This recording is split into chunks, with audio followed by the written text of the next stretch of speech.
অনেক নেতা আছে নামাজ পড়ে শুধুমাত্র নির্বাচন আসলে, টুপি পরে শুধুমাত্র নির্বাচন আসলে, তারাই ধর্ম ব্যবসায়ী, তারাই ধর্মের নামে রাজনীতি করে মানুষদেরকে বিব্রত করে, বাংলার মুসলমানদেরকে বারবার কষ্ট দেয়, ঠিক না বলেন? আর একদল আছে ধর্মীয় রাজনীতি করি আমরা যারা, তারা হচ্ছে আল্লাহর কোরআনের রাজ সমাজে কায়েম হোক। এই আমরা ব্যক্তিগত কোনো ইজাম কায়েমের জন্য নয়, আমরা চাই আল্লাহর কোরআনের রাজ কায়েম হোক, ঠিক না বলেন? অতএব সামনে সুযোগ যখন আসবে তখন ধর্ম ব্যবসায়ীদেরকে দেব না, আমরা ধার্মিকদেরকে আমাদের নেতা বানাবো, ঠিক না বলেন? যারা ধার্মিকদেরকে পছন্দ করেন তারা একটু দুইটা হাত উঁচু করে আল্লাহকে দেখা। আল্লাহ আমাদেরকে কবুল করুন, বলেন আমিন। এই ধর্ম মানে ইসলাম, ইসলামী হুকুমাত যারা কায়েম করবে আমরা তাদের সাথে আছি, যারা আল্লাহর হুকুমের সাথে নাই আমরাও তাদের সাথে নাই। যা ঠিক আছে কিনা? পারা যাবে? আল্লাহ রাব্বুল আলামিন কবুল করুন। সম্মানিত ভাইরা, যে জায়গাটা আমি রাখলাম, ফাসাল্লি লিরাব্বিকা ওয়ানহার ইন্না শানিয়াকা হুয়াল আবতার। তাহলে আমরা নামাজ কয় ওয়াক্ত পড়বো এখন থেকে? যুবকরা কয় ওয়াক্ত পড়বে? জেনজিরা বলো দেখি কয় ওয়াক্ত হবে? 5 ওয়াক্ত, দৈনিক 5 ওয়াক্ত নামাজ। আমি আপনাদেরকে নিয়ে আজ একজন আল্লাহর ওলির দরবারে আমি রয়েছি, আমি জানি, এবং এত সুন্দর জান্নাতি একটি পরিবেশ, উলামায়ে কেরাম ঘেরা। আমরা হতে পারে আমাদের জীবনে এটা শেষ সুযোগ, জীবনে অনেক নামাজ কাজা হয়ে গেছে, সামনে আর কাজা করব না, এই ওয়াদা করা যায়? আমি আপনাদেরকে একটা ওয়াদা দিতে পারি, কোরআন সুন্নাহ যতটুকু আল্লাহ আমাকে দেখার তৌফিক দিয়েছেন, আজকে যদি আপনার ডিসিশন এই হয় যে জীবনে আর কোনোদিন 1 ওয়াক্ত নামাজও তরক করব না, তাহলে আগে যে আপনি নামাজ পড়েন নাই সেই গুনাহগুলো আল্লাহ মাফ করে দিবেন। কিন্তু তওবাটা সঠিক হবে। আজকে নামাজ নাজিল হয়েছে, নামাজ ফরজ হয়েছে যেই রাতে, আমরা সেই রাতে নামাজ নিয়ে কথা বলছি। যেই রাতে নবী মেরাজে গিয়েছেন সেই রাতে কথা বলছি, যেই রাতে নবী কাউসার পেয়েছেন সেই রাতে আমরা কথা বলছি। সেই জন্য কাউসার, আমরা জান্নাতি হব, আমরা কাউসারের মেহমান হব। সেই জন্য আজকে আমরা তওবা করব, আমরা যেন 1 ওয়াক্ত নামাজও তরক না করি। বরং আল্লাহ বলছেন ওয়ায়ুবাদদিলুল্লাহু সাইয়্যাতিহিম হাসানাত, তোমরা যদি তওবা করো তাহলে নামাজ পড়লে যেই সওয়াব হইতো, যেই যেই জায়গায় গুনাহগুলো রয়েছে ওই গুনাহগুলো বাদ দিয়ে আমি আল্লাহ তোমাদের আমল নামায় নামাজ পড়লে যেই সওয়াব হতো সেই সওয়াব দান করে দেব। এর চেয়ে বড় সুযোগ আর কি আসবে কোনোদিনও? আজকে দোয়া কবুলের রাত, হতে পারে আমার আপনার জীবনের কারো শেষ ডিসিশন এবং চূড়ান্ত পর্যায়ে গুনাহ মাফের একটি গোল্ডেন অপরচুনিটি। এই জন্য আমরা আল্লাহকে সন্তুষ্ট করার জন্য আজকের এই বরকতময় ময়দানে আল্লাহর কাছে 2টা হাত উঁচু করি। যত বড় লম্বা করা যায় হাত সেভাবে করুন, স্ট্রেট হন। এবার আওয়াজ দিয়ে বলেন আল্লাহ, আরো জোরে বলেন আল্লাহ, তোমার নামে ওয়াদা করছি, কসম করছি, শপথ করছি, যতদিন মালাকুল মউত আমার শিয়রের পাশে না আসে ততদিন ফরজ নামাজ, ফরজ রোজা আর ছেড়ে দেব না, আর ছেড়ে দেব না। এবার বলেন আল্লাহ, এই মেয়ে বসেন,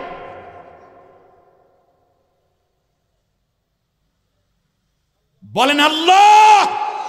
আল্লাহর আরশ পর্যন্ত আওয়াজ যায় যেন সেইভাবে আওয়াজ দিয়ে বলেন আল্লাহ, এই ওয়াদার উপর আমার বাকি জীবন যাপন করার তৌফিক দাও। আমিন আমিন ইয়া রাব্বাল আলামিন। নামাজ ঘরের সবাইকে নিয়ে নামাজ পড়তে হবে। আর ইসলামী রাষ্ট্র হলে আপনি নামাজ পড়তে রাজি হয়ে যাবেন, বেনমাজি থাকার কোনো সুযোগই থাকবে না। সেই ইসলামী রাষ্ট্র কায়েমের তৌফিক আল্লাহ আমাদেরকে দান করুন। ওয়ানহার, আর কোরবান করব, গেল এইটা 2টা। তাহলে আমরাও আল্লাহর কাছে কোরবানির পশুর মতোই কোরবান হয়ে যাই দৈনিক 5 বার কমপক্ষে, ঠিক কিনা বলেন? এবারে আসেন, তাহলে 2টা কাজ করলে কাউসার পাওয়া যায়। বলেন কয়টা? 1 নম্বরে কি? নামাজ। দ্বিতীয় কি? ওয়ানহার, স্যাক্রিফাইস। আমরা পারবো ইনশাআল্লাহ? আমরা পারবো? আল্লাহ কবুল করুন। এবারে আমরা আরেকটি আমল নবীজি বলেছেন, যেহেতু হাউজে কাউসারের যেই শরবতের ঘর, সেই ঘরের তালা খুলতে কি লাগে মনে আছে আপনাদের? বিসমিল্লাহ। ওই তালার চাবির নাম কি? এজন্য আল্লাহর নবী বলেছেন প্রত্যেক নেক কাজের শুরুতে তোমরা বিসমিল্লাহ বলবে। যারা প্রত্যেক নেক কাজের প্রথমে শুরুতে বিসমিল্লাহ বলবে তাদেরকে হাউজে কাউসার আমি বিশ্বনবী হাতে উঠাইয়া দেব। সুবহানাল্লাহ। পারা যাবে ইনশাআল্লাহ। জামাটা গায়ে দেব কি বলে? বিসমিল্লাহ। টুপি পরি বিসমিল্লাহ, পাঞ্জাবি পরি বিসমিল্লাহ, গেঞ্জি গায়ে দেই বিসমিল্লাহ, মোজা পরি বিসমিল্লাহ। কথা বলতে বলতে কাজ করি এটা না, বরং বিসমিল্লাহ বলতে বলতে কাজ করব। মনে থাকবে আপনাদের? মোবাইলটা অন করি বিসমিল্লাহ, চার্জে লাগাই বিসমিল্লাহ, খাবার শুরু করি বিসমিল্লাহ, পানি পান করি কি বলে? বিসমিল্লাহ। জুতাটা পায়ে দেই বিসমিল্লাহ, মাইকটা অন করি বিসমিল্লাহ, মাইকটা অফ করি বিসমিল্লাহ, তালাটা লাগাই বিসমিল্লাহ, তালাটা খুলি বিসমিল্লাহ, গাড়িতে স্টার্ট করি বিসমিল্লাহ, অফ করি বিসমিল্লাহ। মনে থাকবে তো? যত বেশি বিসমিল্লাহ বলা যায়। মা বোনেরা রান্না করেন বিসমিল্লাহ, বিছানার চাদরটা বিছাই বিসমিল্লাহ, বালিশে কভার ভরি বিসমিল্লাহ, তরকারি কাটি বিসমিল্লাহ, মুরগি জবা দেই বিসমিল্লাহ। আল্লাহু আকবার।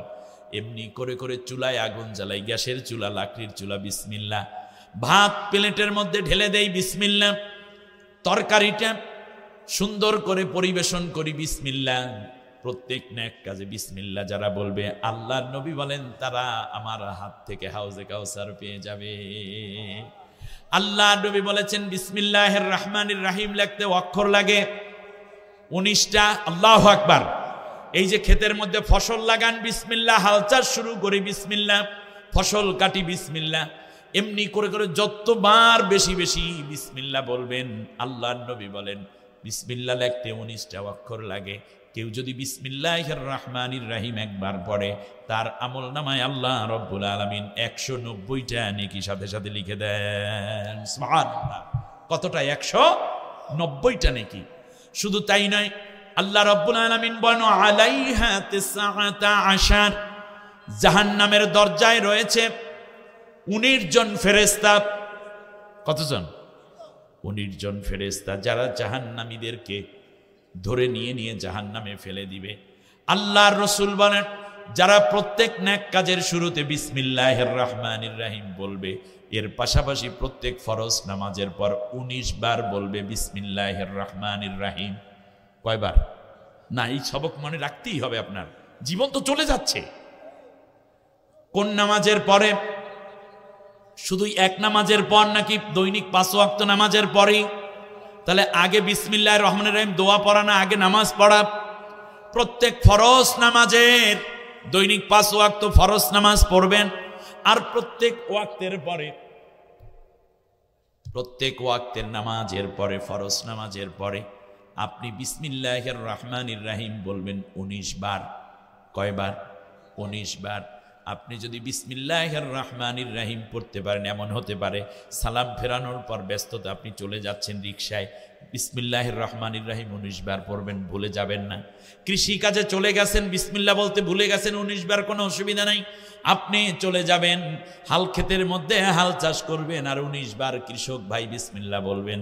আবার যদি এমন হয়ে যায় মা বোনেরা কাজের কারণে সালাম ফিরাইয়া বিসমিল্লাহির রহমানির রহিম বলতে ভুলে গেছেন, কাজ করবেন আর বিসমিল্লাহির রহমানির রহিম বলবেন। এইভাবে যখন আপনি বিসমিল্লাহির রহমানির রহিম বলতে থাকবেন, একটা পর্যায়ে আল্লাহর নবী বলেন যারাই এই কাজগুলো করবে ওই জাহান্নামের 19 জন ফেরেশতার কোনো ফেরেশতা আমার এই বান্দা বান্দিকে গ্রেফতার করে জাহান্নামে নেয়ার কোনো সাহস পাবে না। সুবহানাল্লাহ। আল্লাহ নবী লিল্লাহি তাকবীর। ভাই এখানে আসুন, কামরুল ইসলাম সাঈদ আনসারী ভাইয়ের আগমন। বাস আমি শেষ করে দিচ্ছি। একেবারে পারফেক্ট টাইম এবং পারফেক্ট সময়ে আমরা চলে আসছি, পারফেক্ট মানুষ এসেছেন, ঠিক না বলেন আমার ভাইয়েরা? এবারে আমরা আসি, তাহলে প্রত্যেক নেক কাজের শুরুতে আমরা বিসমিল্লাহ বলবো। এক, প্রত্যেক ফরজ নামাজের পরে দৈনিক 5 ওয়াক্ত নামাজও পড়বো, আবার কি পড়বো? কয়বার? 19 বার। মনে থাকবে তো? ছেলে মেয়েরা নামাজ পড়ছে, জিজ্ঞেস করেন 19 বার বিসমিল্লাহির রহমানির রহিম পড়েছো? যদি পড়ে তাহলে আলহামদুলিল্লাহ। এরপরে আল্লাহ নবী সাল্লাল্লাহু আলাইহি ওয়াসাল্লাম নামাজের পর অনেকগুলো মাসনুন দোয়া, আমি আর এটা নাই বললাম, এটা বলার জন্য আবার বিভিন্ন সময় ইউটিউবে সার্চ দিলে বা যে কোনো সময় আপনারা পেয়ে যাবেন অনেকগুলো দোয়া, তার মধ্যে এটাও আমরা পড়ব। কতবার? বিসমিল্লাহির রহমানির রহিম পড়ব আমরা 19 বার। তাহলে জাহান্নামের কোনো ফেরেশতা আমাদেরকে অ্যারেস্ট করতে পারবে না আল্লাহর রহমতে। আবার আমরা কি করব? হাউজে কাউসারও পেয়ে যাব। তাহলে বলেন তো দেখি, হাউজে কাউসার পেতে হলে আমাদের কয়টা আমল করতে হবে? 3টা। 1 নম্বরে কি? নামাজ। দ্বিতীয় কি? স্যাক্রিফাইস করতে হবে, কোরবান করতে হবে। তৃতীয়বারে কি? প্রত্যেক নেক কাজের প্রথমে বিসমিল্লাহ বলতে হবে। একবার বিসমিল্লাহ বলে কত সওয়াব পাওয়া যাবে? 190টা। আর জাহান্নামের ফেরেশতারা কাদেরকে অ্যারেস্ট করার সাহস পাবে না? যারা এই 19 বার বিসমিল্লাহ পড়ে প্রত্যেক ফরজ নামাজের পরে। 3 কারণে এই সূরাটা নাজিল হয়েছে। 1 নম্বর হলো অলরেডি বলা শেষ হয়ে গেছে, ইন্না আতাইনাকাল কাউসার। দ্বিতীয় হচ্ছে কাফেররা মনে করত মুহাম্মদ সাল্লাল্লাহু আলাইহি ওয়াসাল্লাম কোরআন বানাইয়া বানাইয়া নিজে নিজে বলে, তখন আল্লাহ তাআলা এই কাউসার নাজিল করে ইন্না আতাইনাকাল কাউসার ফাসাল্লি রব্বিকা ওয়ানহার, সামনে ডট ডট দিয়ে আল্লাহর নবীকে আল্লাহ বললেন তুমি বাইতুল্লাহ এটা ঝুলাইয়া রাখো, দেখো ওরা কি বানায়। সামনে আর একটা আয়াত আছে। সেই সময়ের সবচেয়ে সেরা কবি, নাম ছিল কবি লবিত, 5 বার পৃথিবীর সেরা পুরস্কারে পুরস্কৃত হয়েছে কাসিদা লেখার জন্য। তিনি এসে বললেন, হাই হাই এত সুন্দর কথা, ইন্না আতাইনাকাল কাউসার ফাসাল্লি রব্বিকা ওয়ানহার, সামনে বলল লাইসা হাযা মিন কালামিল বাশার, এত সুন্দর কথা কোনো মানুষ বানাতে পারে না। পরে তিনি মুসলিম হয়ে যান এবং আর কোনো কবিতাই লেখেন, বলছে কোরআন পাওয়ার পরে আমার কবিতা লেখার দরকার নেই।